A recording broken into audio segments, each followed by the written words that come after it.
नमस्कार मित्रांनो, तुम्हा सगळ्यांचं स्वागत आहे आमच्या या गप्पांच्या चॅनलमध्ये, ज्याचं नाव आहे उघडं पुस्तक.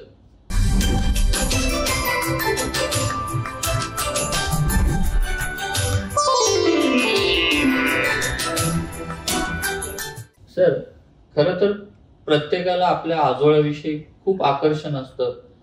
मे महिन्याच्या सुट्टीमध्ये किंवा कुठल्याही सुट्टीमध्ये मामाच्या गावाला जायचं म्हटलं की आम्ही सगळे एका पायावर तयार असायचो, म्हणजे कुणी सगळेच तयार असतात. तर तुमच्या आजोळीविषयी जाणून घ्यायला मला खूप आवडेल. तुम्ही काय ते दिवस कसे होते? खरं तर ती एक वेगळीच दुनिया असते मामाचं गाव म्हटलं की. तर मला तुमच्या मामाच्या गावाविषयी जाणून घ्यायचंय मी तुला गोष्ट आजोळ दोन आजोळाची सांगणार. एक माझं आजोळ आणि एक आईचं आजोळ. बरोबर. माझ्या आजोळाविषयी मध्ये मध्ये संदर्भ येत गेलेले आहेत. माझी आई ही राजाध्यक्षांची मुलगी, बेताळ बांबरड्याची, एकटीच, एकुलती एक.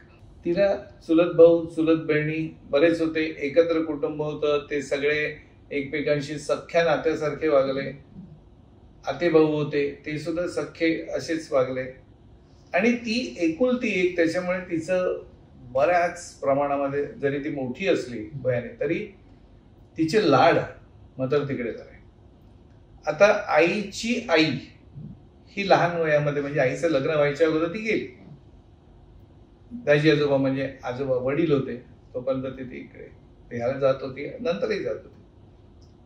पण तिच्या आईचं जे माहेर होतं, म्हणजे खरी गोष्ट अशी झाली त्याच्यामध्ये की आई तिकडे गेली होती बांबरड्याला, तेव्हा तिची आई होती.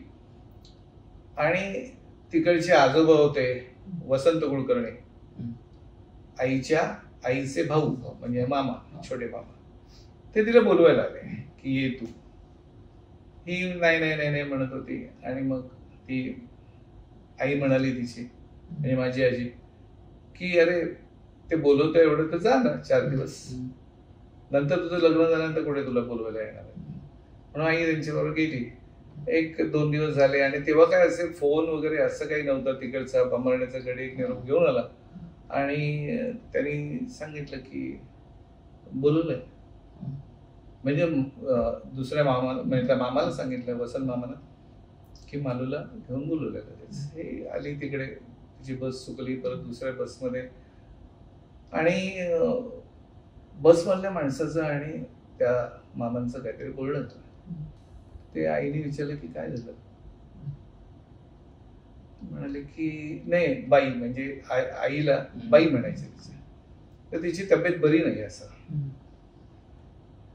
पण चेहऱ्यावरचे भाव ते गंभीर होते. ती बांबरड्याच्या पुलावरती उतरली आणि त्या शेळीतून ती धावत सुटली, घरामध्ये गेली. तर तिला तिची आई काही दिसली नाही. दाजी आजोबा म्हणजे तिचे वडील भिंतीकडे पाठ करून झोपले होते. आणि ही आईला हाक मारतच घरामध्ये गेली आणि तिने विचारलं, दाजी आई खय? त्यावेळी ते वळले, त्याने मिठी मारली आणि ते म्हणाले की आजपासून मीच तुझी आई, मीच तुझे वडील. काय म्हणजे एक ताप यायचं निमित्त काय होतं, ती काकीजीच्या मांडीवरती डोकं काय ठेवते, चहाचा एक घोट घेते आणि खेळ खलास. म्हणजे कालपर्यंत बोलत असणारी, परवापर्यंत बोलत असणारी आई आता नाही. हे म्हटल्यानंतर ती एकदम खचून गेली. ते एक हे होतं. आणि आईची काकी होती, तिने मारपण वगैरे केलं. पण शेवटी मुंबई आणि कुडाळ म्हणजे वेताळ बांबरडा हे तसं अंतर जास्त, त्याच्यामुळे वर्षातून एकदा जाणं व्हायचं. पण प्रत्येक मुलीला वाटतं ना की माहेर जवळ असतं तर बरं झालं माहेरी. हे सगळे तिचे हट्ट जे आहेत, हे तिचे हट्ट आईच्या मोठ्या मामानी पुरवले. म्हणजे आना मामा म्हणायचं. आणि त्यांची मामी, आना मामांची मिसेस. तर म्हणजे मालू काय आवडता, तर अम्मू. खरंच सांगतो तुला की त्यावेळेला ना ऐपत कमी होती, पण मन खूप मोठी होती. म्हणजे त्यांच्या घरामध्ये एक 10 बाय 10ची रूम असेल ती, त्याच्यामध्ये सगळे लोक असे लाईन लावून तिकडे असे बसायचे. रत्तल मध्ये मटण वगैरे मिळायचं. ते अर्धा रत्तल मटण म्हणजे काय, तू विचार कर की एक एक फोड सुद्धा वाटायला येत असेल काय असेल, पण त्याच्यातनं खूप आनंद होता, खूप मजा होती. म्हणजे मी, दिलीप आणि आम्ही बाकी सगळे मामा मंडळी हे आम्ही तिकडे बसायचो, हट्ट करायचो आजीकडे की मला हेच पाहिजे, मला तीच पाहिजे. आणि आई तिकडे जाऊन मामीकडे कोरड्या, पापड, काय ते लोणचं, मिरची, हळद बिळद हे सगळं तिच्याकडे, कारण त्यांच्याकडे गच्ची होती. कपडे शिवायला जायची, म्हणजे घरात घालायचे कपडे आमचे, त्या चड्ड्या वगैरे असायचे, हा आई किंवा लेंगे हे आई तिकडे, कारण त्यांच्याकडे मशीन होती. आता आईला जर जायला नाही मिळालं तर आईचे मामा 8 दिवसांनी एक फेरी वांद्र्याला मारायची. म्हणजे आपले लालबहादूर शास्त्री आहेत तशी पर्सनॅलिटी. लालबहादूर शास्त्रीजी छोटे, उंचीनी छोटे, हे थोडे सडसडीत उंच, पण तसाच तो झब्बा, खाली धोतर, हातात छत्री आणि डोक्याला गांधी टोपी, अशी कडक अशी गांधी टोपी, छान पर्सनॅलिटी. ते यायचे आणि हातात एक पिशवी. त्या पिशवीतून ते आले की कधी ती वेलची केळी असायची, कधी चिकू असायचा, शेंगदाणे असायचे, कधी ती साखर लावलेली चॉकलेट, बघितलं, गोळ्या गोळ्या, चॉकलेट नाही म्हणतात, चॉकलेट गोळ्या, ते आणायचे आणि ते आमच्या हातामध्ये द्यायचे. आम्हाला पण आनंद व्हायचा की आजोबा आपल्यासाठी काय काय घेऊन येतात. एक दिवस सोमवारी त्यांची फेरी झाली तेव्हा त्यांनी शेंगदाणे आणले. नेहमी ते खारे शेंगदाणे आणायचे. त्या दिवशी आम्ही बघितलं तर मोरे शेंगदाणे. मोरे शेंगदाणे म्हणजे भाजलेले शेंगदाणे, नुसते खारवलेले नव्हे. आम्ही आजोबांना विचारलं, आजोबा आज हे असे त्यामुळे नाही, मालूचा उपासना आज. तेव्हा मला कळलं की ते आणत होते त्यांच्या भाजीसाठी, आमच्या फक्त हातात देत होते. पण अर्थात त्याच्यामध्ये आनंद आहे असं काही नाही, कारण तिचं कोडकौतुक हे त्यांच्या दृष्टीने बरोबर, त्यांच्या दृष्टीने ती लहानच होती, आमच्या दृष्टीने ती मोठी होती आणि आम्ही लहान होतो. त्याच्यामुळे त्या माहीमच्या उरसामध्ये ते एक सोन हलवा मिळायचा, कडक असतो तो आणि सगळं खूप छान लागतो. त्या मगदूम बाबाच्या समोरच्या याच्यामध्ये तो मिळतो. तो आजोबा कधीतरी घेऊन यायचे, कधीतरी माहीम बुडा काका त्याचं ते माहीमी हलवा असायचं तो घेऊन यायचे. त्यांनी खूप खूप म्हणजे आईचं जे माहेरपण आहे हे माहेरपण त्यांनी केलं. त्याच्यानंतर माझ्या मोठ्या मामाचं, मामाचं लग्न आलं, नवीन मामी घरात होती तेव्हा मी जस्ट कॉलेज किंवा 10वी वगैरे असं असेल, 8वी 9वी. आणि आता आई आणि घरी नाही, म्हणजे जेवायचं काय करतं, आई आणि गावाला गेली होती तर जेवायचं काय करायचं, तर जेवायला तिकडे मामांकडे, आईच्या मामांकडे आणि माझ्या मामाकडे, म्हणजे ते एकच घर तिकडे गेलं. त्या दिवशी आजी गेली होती पिक्चरला. आता मला गवारीची भाजी अजिबात आवडत नाही, अजिबात आवडत नाही, आणि त्या दिवशी गवारीची भाजी होती.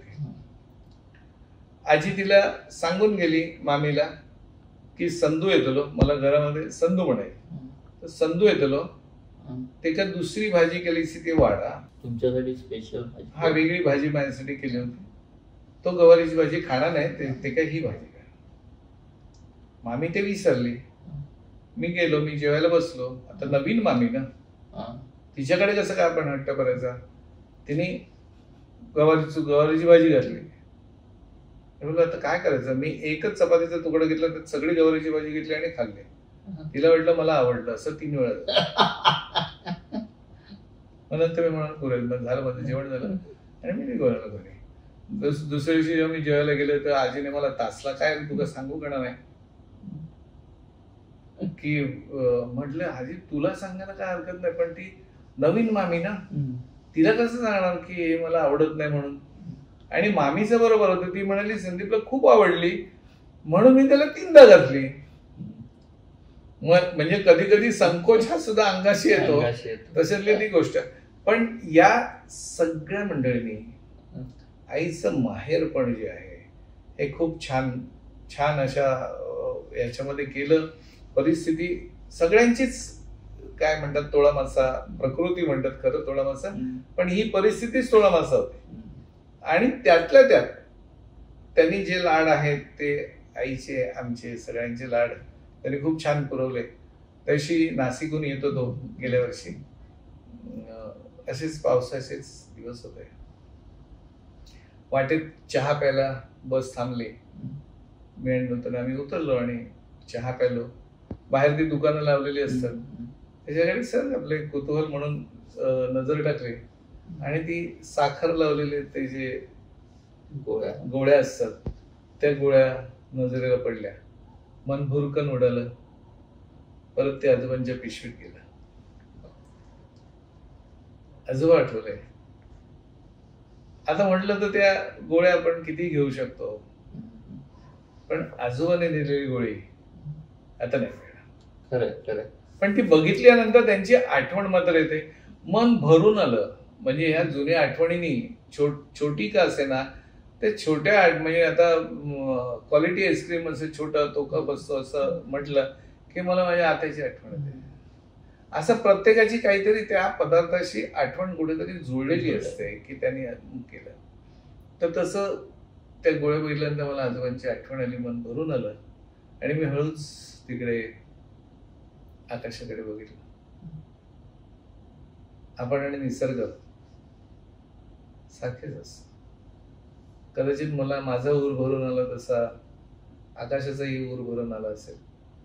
वा. बसमध्ये येऊन बसलो, पावसाने सुरुवात केली आणि ज्या जगामध्ये आनंदाच्या जगामध्ये मी वावरत होतो त्या पुन्हा वास्तवाच्या जगामध्ये मी येऊन बसलो. क्या बात.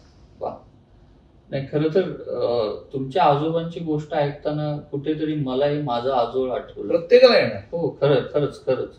आणि मला खात्री आहे की आपल्याला त्याबद्दलच्या प्रतिक्रिया आपल्या कमेंट बॉक्स मध्ये वाचायला नक्की मिळेल. मी तुला एक सांगू का, म्हणजे सर्व प्रेक्षकांना मी एक बरीचशी मित्रमंडळी आहेत त्याच्यातली की ते तुझ्या पर्सनल वरती तुला कॉमेंट पाठवतात की छान, आम्हाला खूप आवडलं, अमुक आवडलं. मलाही पाठवतात की आम्हाला अमक्याची आठवण झाली, ती झाली. पण ह्या कॉमेंट आहेत ना, ह्या कॉमेंट बॉक्स मध्ये टाकल्या ना तर त्या अनेकांपर्यंत पोहोचतात आणि अनेक लोकांना लिहावंसं वाटत. तुम्ही भरभरून लिहिता ते, तुम्ही पर्सनल व्हॉट्सअपवरती त्याचा मेसेज येतो, पण कृपया. खरंय मित्रांनो, खरंच सर म्हणतात तसं की तुम्ही तुमच्या प्रतिक्रिया आमच्या एपिसोडच्या खाली असलेल्या कमेंट बॉक्स मध्ये लिहायला विसरू नका. आमचं हे उघडं पुस्तक चॅनेल जास्तीत जास्त लाईक करा, शेअर करा आणि सबस्क्राईब करायला मात्र विसरू नका. धन्यवाद.